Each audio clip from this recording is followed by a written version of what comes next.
Ketheric Part 2. So there's a lot to say about this fight.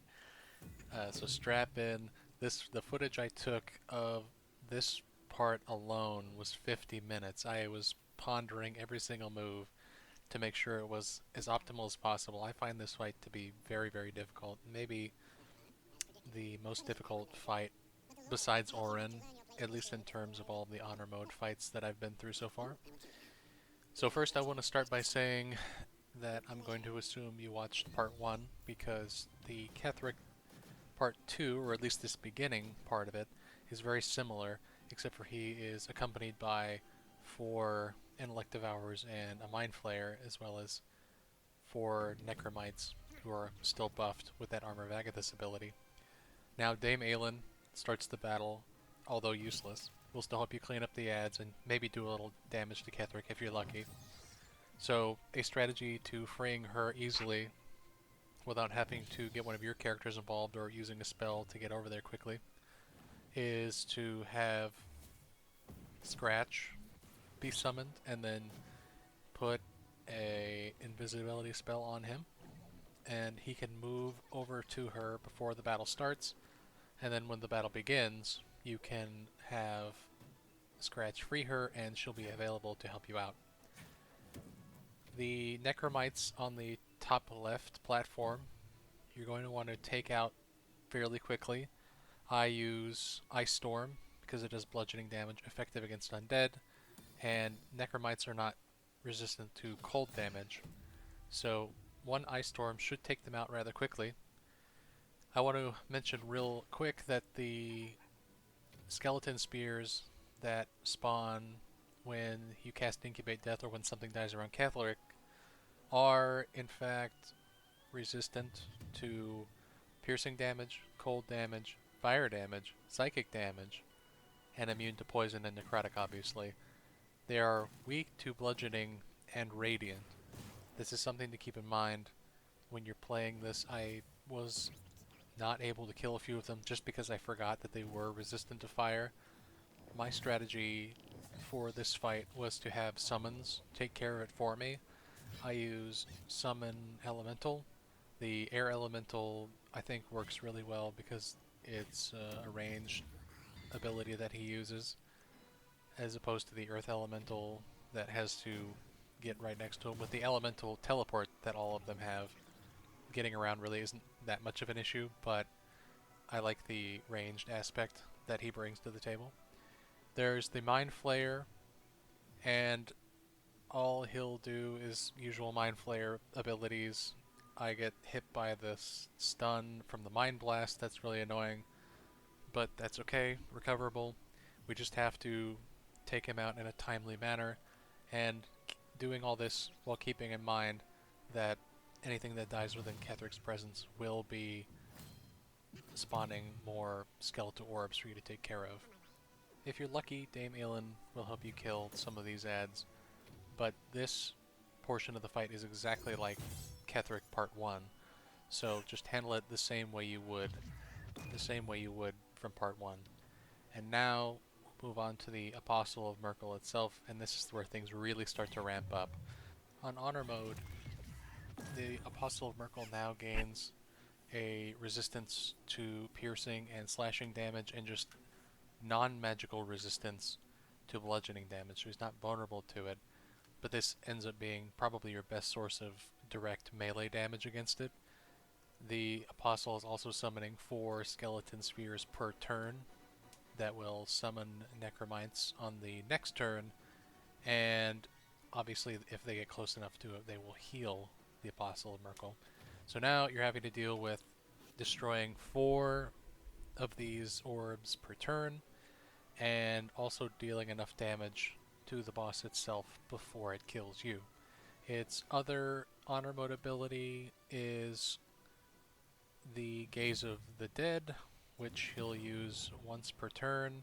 He always uses 1 Scythe Swing and 1 Gaze of the Dead, and he can use that Gaze of the Dead against the first person who attacks him. And Gaze of the Dead does 48 damage, but more importantly, Gaze of the Dead frightens creatures. This makes things very difficult. especially if your tank is frightened and can no longer leave his melee range because nothing can heal while you're in his vicinity, and you'll have to leave the platform in order to do that. Now, there are ways to counter that. You can cast Heroism, which I have done here. I actually went out of my way and saved the Absolute's Warboard. It's a shield that drops off Priestess Gut from the first act, and you can use that to cast Heroism because I did not have a Paladin in the party. And this really saves my bacon because my primary strat here is to have Karlach do almost all the direct damage herself, while everyone else deals with ads or heals, and that's not a great strategy. I have to admit, I've seen a lot of videos where, you can look up, one-shot strats or, deal with honor mode Myrkul in 2 turns. I don't really get that serious about it, and I don't really feel like copying someone else's build or anything. So this is just how I deal with it, and it works to a relatively effective degree. I have an air elemental. I have spiritual weapon. I have an earth elemental in this footage, but I accidentally dismiss it because I'm an idiot, and then I end up summoning another Azer, A-Z-E-R, which is what I think it's summon woodland being or minor elemental or whatever. And they're all able to deal with the skeleton spheres on their own for the most part. A little bit of help from Gale. The spells do so little damage anyway that I don't even bother using them for that alone. And Scratch, actually. He still is involved most of the fight. Now, the other element of this fight that I want to talk about is using Darkness to your advantage. If you use the Darkness spell, you can put it on half of the arena that only covers the Apostle of Myrkul itself. Not only does it become blind and have disadvantage on hits against you, you have advantage on it, and you don't have to disengage to get out of his melee range without getting hit. You can just leave and come back anytime. That is a huge saving grace for your tank whenever they're next to the boss. The only thing you ever have to worry about is one of your characters who's concentrating on a spell getting targeted by Gaze of the Dead. My tank, for example, is going after Myrkul in the turn order, so I can't always draw that fire. I have to have one of my characters engage it first, or just not at all, and it just picks it random. So eventually my druid, who was concentrating on heroism, got targeted and lost concentration because of that. So it's another element in the fight to manage with your character focusing on darkness specifically. My party configuration for this is not good. I'm going to say that right now. This is a very protracted battle. It takes a really long time to do it the way I've done it. I like the way I've done it. It's interesting, but I am certain that there are better ways to do this.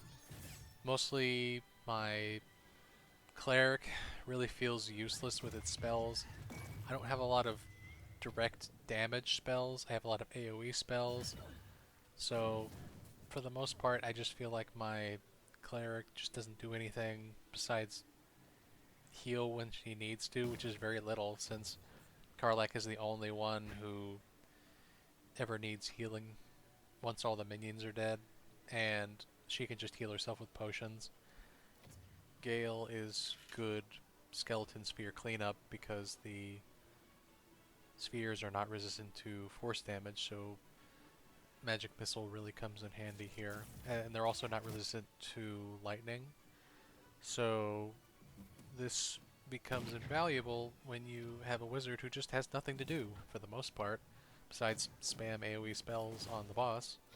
And my druid, once he ran out of wild shape, also just has AoE spells, and for some reason Moonbeam was not working the way it should in this fight.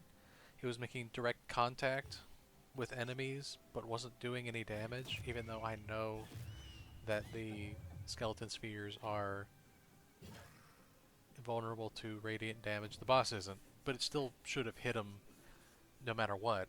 And Moonbeam in general is just a really good spell to use against the boss since it just sits on him. It's not resistant to it, and it does a decent amount of damage if you cast it in a higher spell slot. I do recommend that. Otherwise, if you're going to attempt it this way, and I'm not saying I recommend it, the fight is just going to take a long time.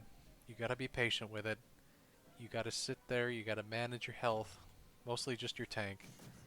Keep your rages up, use your potions wisely, potions of speed specifically, because those will eventually cause you to lose a turn, and that could be vital if someone needs to be healed or a skeleton sphere needs to be destroyed.